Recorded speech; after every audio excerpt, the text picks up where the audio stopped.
What's going on, Badger fans? Let's talk a little bit more about Max Klesmit. Let's go under the hood of one of the greatest 5-minute stretches of basketball you're ever going to see at Wisconsin. Let's go. You are Locked On Badgers, your daily podcast on the Wisconsin Badgers. Part of the Locked On Podcast Network, your team every day.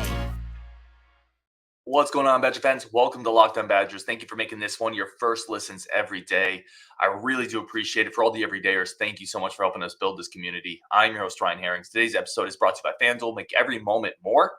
Right now, new customers get 150 in bonus bets guaranteed when you place a $5 bet.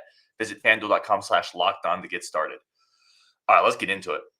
Right, because I wanted to go back and rewatch the Indiana game, specifically that stretch where Klesmit just went, where he went nuclear, because you're not going to see many games like that, Badger fans. You're not going to see many stretches like that. That might be the best 5.5 minutes of basketball you'll ever see from a Badgers player. Not the most important, don't get me wrong. Right, there's shots that like Sam Decker has hit in March that are more important shots than what Klesmit just did. But just from a totality of taking over a game, that might be about as good as it gets. So I wanted to go under the hood. What was Wisconsin doing schematically? What was Max Klesmit doing? Was there something different there? What did Indiana do to try to counter it? Hint, not much. That is a terribly coached team. Terribly coached team. But let's start. So we're going to pick this up about 17-24 second half. Indiana's made a little bit of a run to close the gap. So Klesmit gets the ball in the wing. This is the start of the cavalcade, the start of the avalanche. Klesmit gets the ball in the wing. Great pump fake. And what you're going to see in all these kind of as we go through what he did, just the all-around skill set, versatility, IQ, it's all on display here. So he gets the ball in the wing. Great pump fake, gets his guy in the air. It was number 5, drives in, finds Chucky Hepburn. So now Indiana scrambling, all set up because Klesmit got into the paint. As soon as Hepburn gets it, Hepburn drives, and then Klesmit does what he does so well. He relocates, he plays off of Hepburn, gets to the corner. Indiana doesn't tag him. Hepburn turns around, finds him wide open, three-pointer. All set up initially by Klesmit with a pump fake and getting into the paint. Okay, next possession coming down, 16-57. Klesmit feeds the post from the wing. He's on the other side of the court now. He feeds Steven Crowell in the wing. Chucky kind of sets a down screen on Klesmit's guys. He again relocates. So Crowell gets the ball. Klesmit again relocates. Indiana doesn't pay attention. Crowell with a nice feed, top of the key. Klesmit bangs it again, second three. Again, both of these off relocation. Both of these are really poorly done defensively by Indiana. Right, just really terrible off-ball defense. But listen, good offense takes advantage of bad defenders. Right? If Klesmit had just stood there and done nothing, Indiana probably wouldn't have reacted. He moved a little bit, and he got a nice screen from Chucky. So now he's hit 2 threes. You're starting to feel it. Okay? And then let's look at the other end, too. 16-32 in this stretch. He's guarding the ball. Now we're playing defense. He's just hit a couple threes. He's feeling it. So many guys are one-way players, right? When they're feeling it on offense, they're not playing defense and vice versa. He's down there. He fights over a pick and roll. This is at the 16-32 mark. Completely gums up Indiana's action, helps force a contested three. They miss it. So he's playing both ways. We come back down 14-43. Again, feeding the post. He got his first 3 looks kind of off of movement, off of feeding the post, or off feeds from Hepburn. So he feeds the post from the wing. Indiana doubles off Max. They double off of Max, which is nuts to me. Max reads it, moves towards baseline, hits another 3. So really the third time in a row, action initiated by Max Klesmit either into the post or by driving. He's going to hit that action and then relocate, and Indiana doesn't move with him very well. They don't tag him. They don't have eyes open. Their off-ball defense is really bad. It's like awareness, nothing, right? But credit to Max. He's taking advantage of bad defenders by moving, right? So he's got 3 threes now. Next play on defense, he's coming back down now again because he's still playing defense at 14-14. Indiana gets the ball in the corner. Max with a great closeout to 3, forces a contested shot. They miss it. We come back down. Indiana, now Max Klesmit gets run over setting a screen. That's a foul on Indiana. So now you're starting to get fouls racked up on Indiana as well in this stretch by Klesmit. 14 minutes. You have that 4-point play. So now it's an out-of-bounds play. Klesmit comes around a double screen. It's Crowell. It's not Crowell. It's Blackwell and Carter on a double screen coming off that out-of-bounds play. So basically, this is all set up. This is something Greg Gard put in. They're running it for him. This is really nice action by Gard. Right? They throw the ball into Crowell, and then they have Klesmit coming off a double screen, and then Blackwell rolls off that screen to take some of the defense with them. Indiana does a pretty good job in this one, actually fighting over the screens, trying to stay on top of Kles. Kles gets the ball, fires it right away. He's in rhythm. Honestly, you can't let that guy touch the ball in that situation defensively when he's just hit 3 threes. Indiana did an okay job. Klesmit hits a really tough 3, bangs the free throw, 4-point play, which again also gets another foul on Indiana. So in this stretch, he's not just scoring, he's playing defense and he's getting Indiana in foul trouble. Like he's just contributing everywhere. Next time on the court, he does get beat for a layup. Xavier Johnson had that really nice kind of in the paint spin move shot. Now they come back up on offense 13-31. So we're still in this stretch, right? Klez has hit 3 threes at this point, 4 threes at this point, a free throw. They set him up with a side pick and roll. It's him and Carter Gilmore, and he does a really good job. He comes off the pick and roll. He gets Xavier Johnson, an Indiana defender, on his hip. So now they're really running offense for Max, right? They recognize, and this is another one. This is good coaching from Gard. This is good execution from the offense. He's hit multiple threes. Now they're going to get him in action. They're going to get him in a side pick and roll where the other 3 offensive players for Wisconsin are on the other side of the court, and they're just going to let Max cook a little bit. So ideally, I wouldn't have Carter Gilmore in that side pick and roll action with Max. I would probably have Blackwell or someone else who can be a little more of a pick and pop guy. But Klesmit comes off, gets really nice action off that pick and roll. Indiana doesn't do a very good job at all of helping. He gets Xavier Johnson on his hip, hits a really tough kind of floater in the paint, gets a foul, hits that as well. That's a really tough shot. So we talk about the skill set of Max Klesmit. Now you're seeing on display, right? Multiple 3-pointers, getting to the free throw line, and now you're seeing a floater off a pick and roll in the paint. There's a lot of things going on there, right? The ball handling from Klesmit, navigating the pick and roll, reading the defense, understanding when to pull it up, and then hitting that tough floater. You're seeing a lot of skill sets on display here from Klesmit. So he hits the floater, gets fouled, hits that shot. Really nice job on that play again. Stephen Crowell had a great seal on that play to keep his defender out of that pick and roll action as well. So all the pieces kind of moving in cohesion here.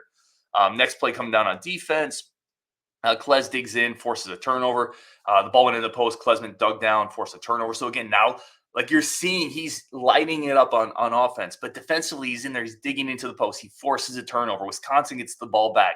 This is an incredible stretch of basketball for Max Klesmit on both sides of the court, drawing fouls, getting to the line, hitting 3-pointers, and forcing turnovers. So now he's bringing the ball up. Like he's straight. He gets the ball. He's straight bringing it up. He's playing point right now. Kamari McGee's in the game with him, but this is Klesmit's show at this point. It has shifted to Klesmit's show. He brings the ball up. Xavier Johnson is guarding him straight up. Xavier Johnson's a pretty quick defender. That's number 0 in Indiana. Pretty quick guy. Good guard. Klez just toasts him, right? He just sets him up, goes with a right to left, quick crossover, gets in the paint. He leaves him in the dust. Like I was blown away going back and looking at it. It's almost like Xavier didn't expect Klesmit to be able to handle the ball like that. Really impressive. Also terrible off-ball defense by Indiana. Their defense is atrocious. I might post some stills of what you see from Indiana's defense, but Klesmit gets right by him, goes into the lane, and that was that tough left-handed finish off the glass, right, where the shot blocker came over. Again, the previous possession, he came down and he finished with a tough floater. Now he's going high off the glass with the left hand over a shot blocker.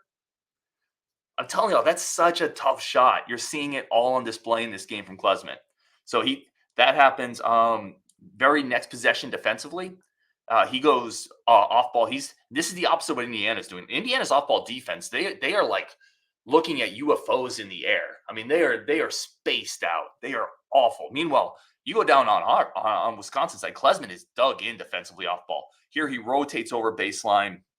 This is 12:52, rotates over baseline, forces a travel along with Carter Gilmore, forces a turnover there. Very next possession down is when he gets clocked in the jaw by CJ Gunn. So what's that, the third foul in this stretch he's drawn? Right? The third foul he's drawn in this stretch. He calmly goes up, hits those 2 free throws. And yes, he instigated a little bit. For sure he did. That's called being a smart player. Like he instigated and he got a reaction. So he got a foul on Indiana, got a guy kicked out of the game and got 2 free throws. Does that. Now we get the ball again. Klesmit at the top of the key. They do a bit of a pick and roll with Winter. He drives down the paint.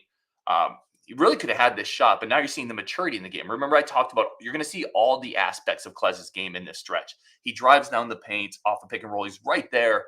Most players that are this hot are pulling up for either a little floater or they're going to try to finish. He finds Kamari McGee wide open. Indiana's defense had collapsed. Kamari drives in, eventually gets a jumper. So it's not a full assist because McGee had a couple dribbles, but that's basically an assist in this stretch to Klesmit. Coming back down on defense again. This time Klesmit is playing baseline. Klesmit gets back cut. Again, we're going to see great rotation from Klesmit. He's going to rotate over, get vertical, force a bad pass that Carter Gilmore steals. I mean, Gilmore gets a steal, but that's a turnover that Max Klesmit forced. And the plays he's making at this point on both sides of the court, I'm telling you, you're not going to find a better 5-minute, 6-minute game time stretch of basketball from a Wisconsin player. This is another play defensively. These are high level defensive plays. In a game where Wisconsin didn't play great defensively, Klesmit is forcing turnovers. His off-ball rotation is elite stuff. There's probably 3 turnovers he's either forced or helped force in this 6-minute stretch. So now we come back down, and this is my favorite play in the entire sequence, bar none, right? He forces that turnover, that great rotation. Gilmore gets the ball, passes to Blackwell. Blackwell brings it up. Klesmit's going to come up in kind of a secondary transition role, which means he's not part of that initial break. He's trailing the play. Blackwell sets him up perfectly, hits him at the top of the key. Now, keep in mind, Klesmit has just scored 20 points in a 5.5-minute stretch. He is lights out on fire. He's wide open at the top of the key. The crowd is going nuts. And what does Klesmit do? He hits Carter Gilmore for a wide open layup. Unbelievable. Unbelievable maturity, unbelievable selfishness, unbelievable court awareness and vision. 99%, I'm just telling 99% of shooting guards in college basketball and that type of heat are not passing up a wide open 3 in transition at home when the crowd is losing their minds. That speaks to everything he is. So, like I said, I don't know if y'all got anything out of that, but I had to go back and rewatch it. And as I did, I just started taking notes. I'm like, we got to talk about this because the plays he made at the end of this 5.5-minute stretch when the Hoosiers are lying bloodied and battered on the court, right? When the carnage has stopped and Klesmit had finished the assault. Klesmit had 20 points in that stretch, 2 assists, probably 3 forced turnovers that either he did or he led to, like the hockey turnover where he forced a bad pass. Playing on both ends of the game, it was incredible. Now, some of that is Indiana was hapless, like unbelievably bad. When you really go back and look at their defensive rotations, they got plays where their guys are just, again, like they have a play where a guy's following Carter Gilmore around and not paying attention.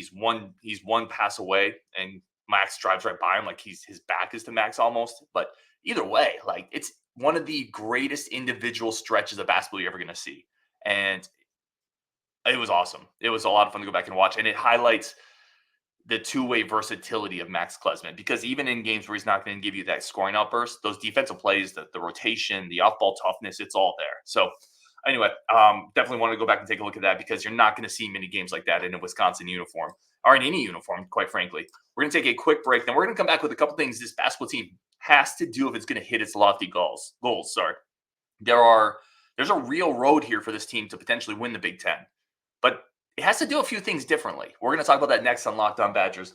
But first, today's episode is brought to you by our good friends over at FanDuel. FanDuel remains the number one source for all of your sports betting needs, all your sports betting information, America's number one sportsbook, the sportsbook we go to.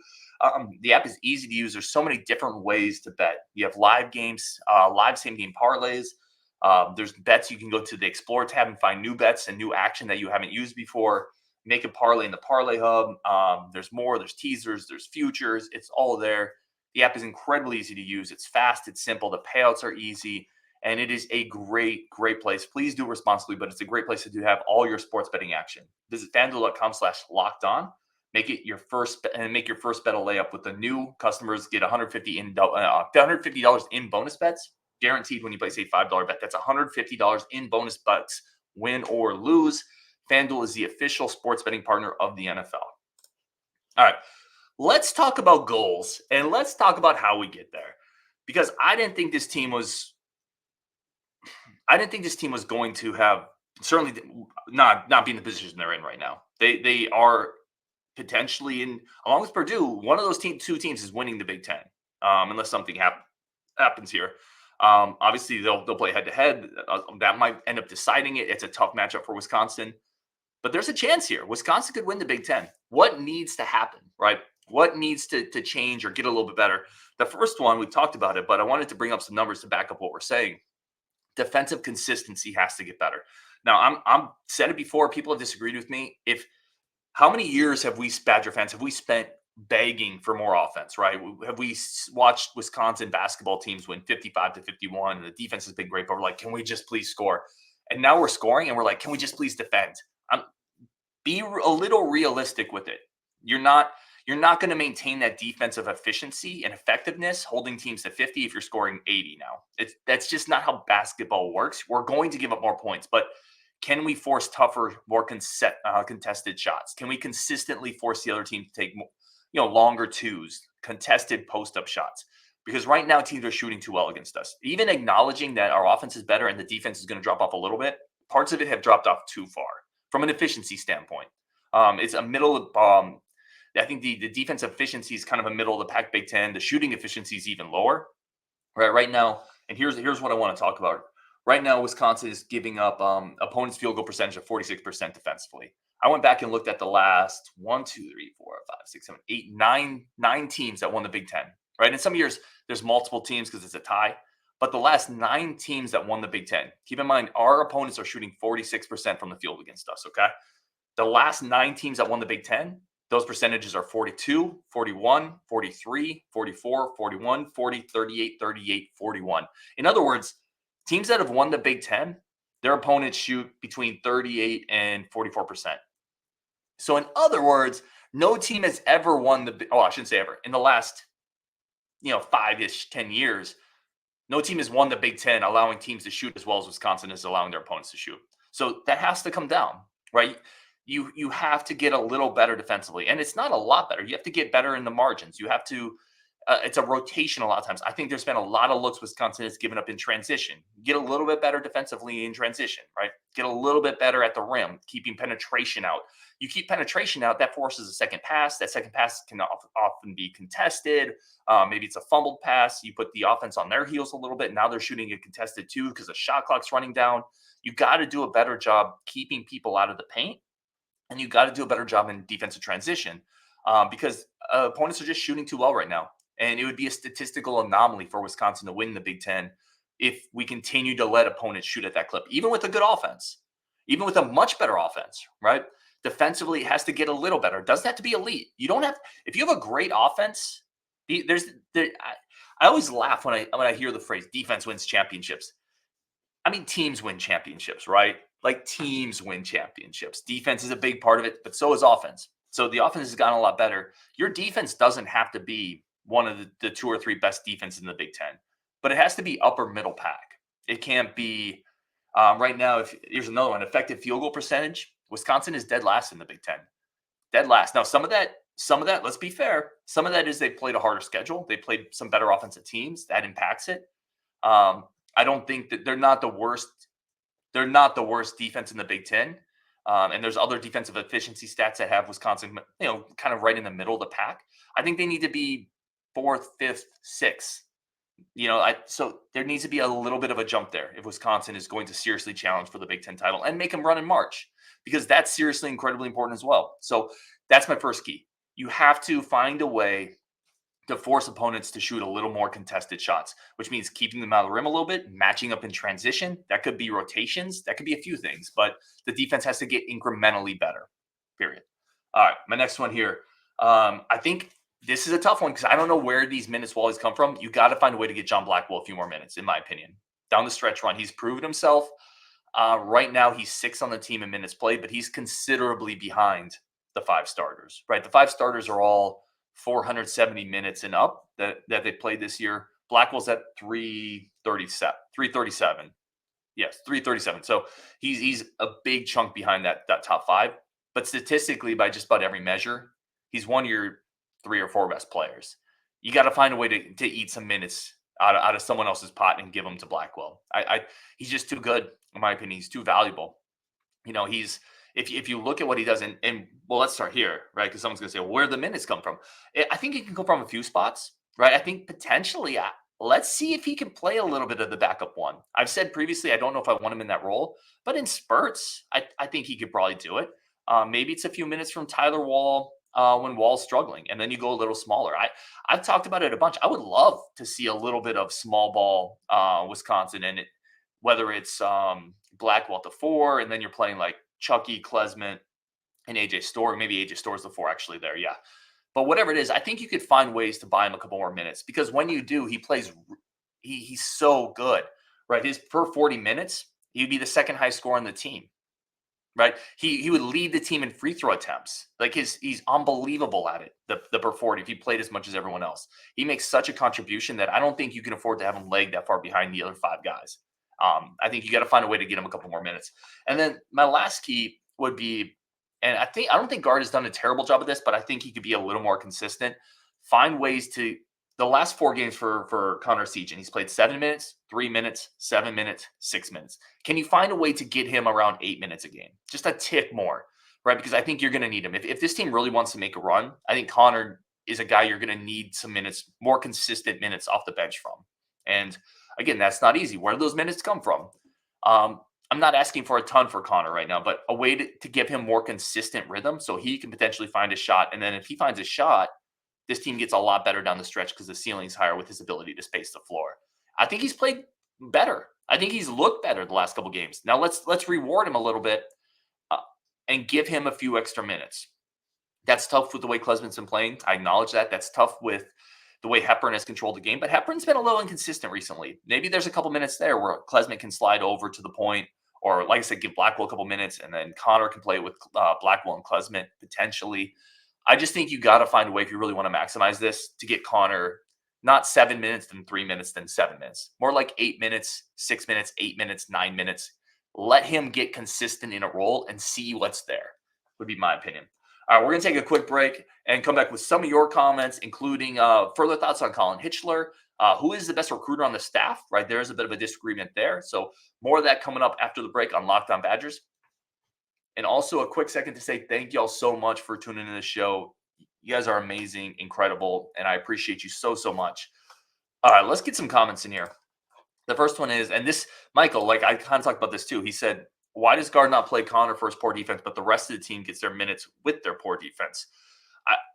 I don't think he's signaling. Oh my gosh, I cannot pronounce that word. I think, well, for starters, Connor's defensive struggles have been at times much worse than some of the other guys. But I do agree with you in the sense that I want Connor to have a more consistent role. I really do want that. I don't think the rest of the team gets a pass for poor defense or anything like that. I think they've generally been better defenders than Connor. And quite frankly, Connor hasn't shot well. So that's a hard thing for Gard to figure out. But if the point is, can we get him a more consistent role? I agree with that. Will Hanna says, speaking of the 24 class, on paper, there's not a dog in the bunch. I think he's referring to the 24 class because he was commenting on the Jameer Scott video. Yeah, you got to love how this class in 24 started, right? The secondary pieces, you really, really got to be impressed with the group that they've brought in so far. And some of the names are still on. I'm excited to see where that 24 class goes. You know, recruiting is all about building relationships into the future, right? So this staff is going to start laying the foundation years in advance because that's how it works, right? So this 24 class, they've been building that foundation for a while, and there's a chance it could be as good or better than last year's class. And then they're going to continue to build that forward with Max and Pat. So I'm excited to see it too. I think it's a really good start to this class. Now, can we get some defense alignment, please? This is from Mr. October. He said, let Tressel receive safeties and get a dedicated linebackers coach to get the most out of that entire positional group, assuming they are also a plus recruiter. I mean, so you still have Mitchell in there, right? If you're talking about getting a dedicated linebackers coach, maybe you get Mitchell's the outside guy. So I don't know if you're talking about just getting an inside linebacker coach and then have Tressel coach the safeties. Tressel has experience coaching safeties, so I think that's fine. Yeah, I think that's fine. Honestly, whichever way you can go to get the best fit, I think is what makes sense. Now, we've talked about some of the names out there for potential safeties coach. You know, if they decide to shift Tressel over there, we'll see what happens. But it's just, to me, it's about finding the best fit, whether shifting Tressel and then finding a dynamic inside linebackers coach, or it's about keeping Tressel where he's at, and then you go and find a dynamic safety coach. But you got to get a dude. And I think Fickle will. I really do. This is from Robert Sorensen. He said, going back to 2020, recruiting was successful. You saw the staff was getting guys to commit early, then focusing on the following year. I think this staff is finally starting to get back to that. Yeah, that's kind of what I just said. I think it's a great point, Robert, because the more consistency you can have, the more continuity you can have, the more you can start, you get guys to recruit early, and then you already start laying the groundwork for the 2025 class, the 2026 class. And the longer these guys are here, the more they're going to be able to do that. That's something that gets lost when a new staff comes in. You know, that previous staff has been building relationships years out in advance. And some of that kind of has to start over when you start over with a new staff. So that continuity is going to start being felt here a little bit more. And I have a lot of faith in Pat Lambert and Matt Steinecker. Like those guys get it from a recruiting standpoint. And they're laying the foundation for years in advance. This is from Ferb. He said, I like Hitch a lot. I just don't see how him leaving is going to affect the kids in the 24 and 25 class. Max and Pat are the ones we can't afford to lose. Yeah, that's a good point, Ferb. Like Max and Pat are certainly cornerstones to building this program in the right way. I think Hitch affects you. Like Hitch is I've said before, Hitch is a salesman and he's a really good one, right? So that does impact you. He's made inroads with a lot of kids, and you do have to kind of restart those relationships to some degree with different coaches, different point men. Listen, I've said it before. There's a reason Alabama came and got him, and it's not because he's a bad recruiter. It's quite the opposite. Like they've seen what he can do, and they understand the importance of that. But yeah, I'm with you on Max and Pat, and I'm also like Fick's gonna get a good guy. Fick is going to get a good hire. So yeah, I'm not overly worried about it. I think it's a blow though, and I think it has the chance to upset some of the momentum this recruiting staff has built. This is Slim talking about best recruiter on the staff. He's talking about Hitchler. He said he's not the best recruiter on the coaching staff. Quarterback is the most important position on the field. Longo, in about 14 months, has brought in the second, third, and fourth most talented quarterbacks in UW history. That's a good point. Yeah, like that's a really solid point. I would still say like Hitch was able to recruit outside of his position and lay the groundwork for a lot of people. But quarterback, if you want to look at it through the lens of who's getting the most important pieces in here, that is Longo. And Longo is landing incredibly heralded kids. By the way, like Baby Locke, in the 24 class, he's like Landon Locke could be a monster. That from everything I've heard, I've talked to his coach. Like, yeah, like Longo does work getting quarterbacks. There's no doubt about it. So that's a good point, Slim. All right, we're going to wrap it up there. Really do appreciate everybody tuning in for the Max Klesmit is a God show on Wisconsin. We'll definitely talk more this week for sure. A bunch of stuff coming up on Wisconsin, and we'll talk later.